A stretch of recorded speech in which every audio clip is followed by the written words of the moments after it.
खबरों को सिलसिले को आगे बढ़ाते हैं। गुजरात से काशी चौधरी की रिपोर्ट के मुताबिक गुजरात थाना इंडस्ट्रियल एस्टेट फेज 2 पुलिस की कार्रवाई। इक़्ताम कत्ल के जुर्म में मुलव्वस रुपोश मुजरिम इश्तियारी गिरफ्तार। तफसीलात के मुताबिक डिस्ट्रिक्ट पुलिस अफसर सैयद असद मुजफ्फर की ज़ेर क़यादत पुलिस की जुराइम पेशा अनासर के खिलाफ कार्रवाइयाँ जारी हैं।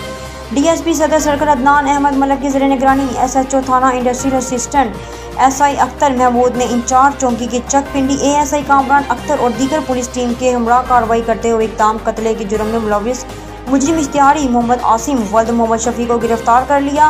गिरफ्तार मुलजिम थाना इंडस्ट्रियल एस्टेट फेज 2 पुलिस को इक़्ताम कत्ल के मुकदमा नंबर 37/23 में मतलूब था, जो वारदात के बाद रूपोश हो गया था। इसे थाना इंडस्ट्रियल एस्टेट फेज 2 पुलिस ने पेशा वराना महारत और जदीद साइंस टेक्नोलॉजी का इस्तेमाल करते हुए गिरफ्तार कर लिया, जबकि मुजरिम इश्तियारी के कब्जा से वारदात में इस्तेमाल होने वाली पिस्टल 30 बोर भी बरामद कर लिया।